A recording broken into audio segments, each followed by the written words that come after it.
ADU or DU racing, depending on whether you see it on the website or on their tags on their parts, is a relative newcomer to the aftermarket RC car part industry, and they make some pretty impressive looking products. In today's video, we're gonna find out if they're just impressive looking or actually impressive. I picked up what I think is a pretty reasonable assortment of their products. This is a bulkhead for a Team Co-Rally Kagama. This is a front bumper for a Team Co-Rally Kagama. I think this is made from nylon, and I'm really interested to see how this holds up compared to something like the old T-Bone Racing bumpers. By the way, T-Bone Racing is no longer in business. That T-Bone Racing site that you see is a scam site. Don't let them take your money. And then we've got a set of these really nice looking upper shock mounts for the Kagama. I think between the three of these parts, it's gonna give us a really good feel for what ADU or DU Racing is doing in the market. Taking a look at this bumper, it appears as though it was milled from a flat sheet of nylon and then heat bent. They did leave this protective coating on the inside, which kind of just feels like laziness to me. I'd like to see them take that off at the factory. The hardware that they're using for the upper shock mounts does seem to be pretty high quality. You can see brand stamping on these screws, which is usually an indication of a decent quality screw. If they go through the trouble of putting their stamp on it, they probably put more effort into making it.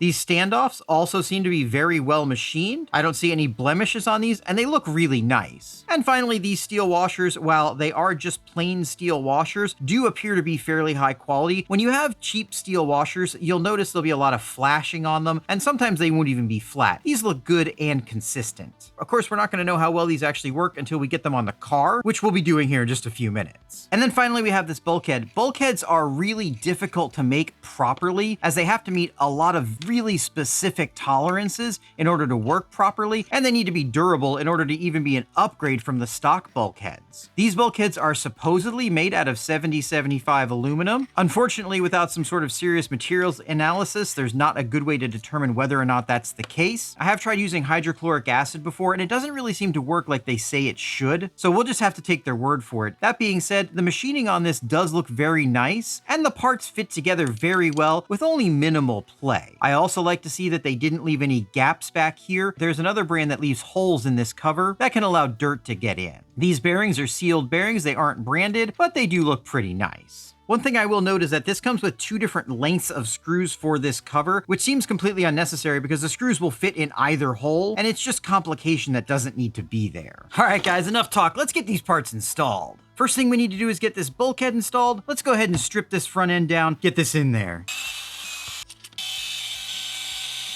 Let's get this differential swapped out and see just how well it fits in the new bulkhead. The fit on these is always really nice and tight in the stock one. I'm curious to see how they did with the aftermarket.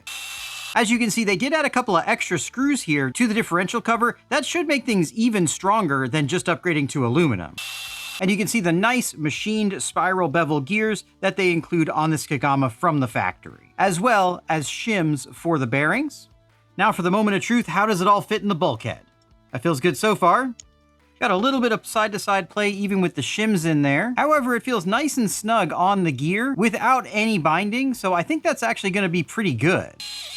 And there we go, guys. It seems to fit really, really well. Let's get this in the truck and see how it performs. All right, so far everything's fitting together really, really well. The sway bar mount is nice and snug without binding, and so far I'm really happy with it. Now let's take a look at those upper shock mounts. The stock upper shock mounts aren't the strongest in the world and tend to shear off right here. The ADU Racing ones use these pretty beefy grade 10 bolts and aluminum spacers in order to make up the same style of shock mount. The only thing I'm not super thrilled about with these shock mounts is it appears as though they're going to be using a threaded section of this bolt in order to mount the shock on. That means you're going to be using threads for the shock bushing, which could wear out that bushing more quickly, but we'll just have to see if that actually happens. One nice thing about this design over the stock one is if you break this, you're probably just going to be breaking this bolt, and you can just get a replacement bolt rather than having to replace this entire proprietary mount. We're going to be putting these M2C shock caps on here, which mount slightly differently from the stock shocks, but shouldn't make any difference with this particular mount. And there we go, that's all mounted up. Let's get this installed on the car and check out that front bumper. Normally this smaller bumper and quite beefy skid plate would be here, and I don't think I can really install it on top of it because of the gaps here. So I'm gonna go against my better judgment and just install it directly onto the chassis like this. I'm not sure this is actually gonna provide more protection, and I'm a little bit skeptical about this not breaking, but I guess we're gonna find out. Okay, bumper is on, bulkheads are in, shock mounts are on. Let's take this thing outside and see how they do.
So how did we do? Well, I broke a couple things on the car, but I didn't break any of the ADU racing parts, though I am a little bit unhappy with some of it. First of all, the upper shock mounts held up absolutely perfectly. They're not bent or broken in any way, so I think these are a winner. The front and rear bulkheads also held up really, really well. I'm impressed with the design, the build quality, and the value proposition for these for sure. I'm not a huge fan of the gold screws, but that's just a design choice. The differentials fit in well. The mesh was really, really good. Tolerances were fine. Overall on these, no complaints. Now that being said, I do have mixed feelings on this front bumper. Over the packs I've put it through, it's actually held up fairly well, though you can see that it's been pushed in almost vertically. I've actually pulled this back out several times. I suspect over time this is going to fail. As I suspected, these screws are also starting to get ground down a bit. How quickly that happens will just depend on the type of terrain you're bashing in. If you're interested in seeing all the upgrades that I did to this car and how those all held up, make sure you check out my full Kagama upgrade video. I'm also doing a giveaway in that video that you're not going to want to miss. That being said, what do I think about ADU or DU racing? First of all, still not sure which one they are. Everything on their parts says ADU racing, but I've seen DU racing in other places. So if you know if it's ADU or DU racing, let me know down in the comments. And while you're down there, why don't you go ahead and get subscribed so you don't miss all the awesome videos we have coming up soon. So should you buy these parts? I would say maybe. The shock mounts and the bulkheads are really nice. They're also fairly inexpensive. That being said, you're going to be buying these from eBay or AliExpress, and they're going to be coming from China, which means that support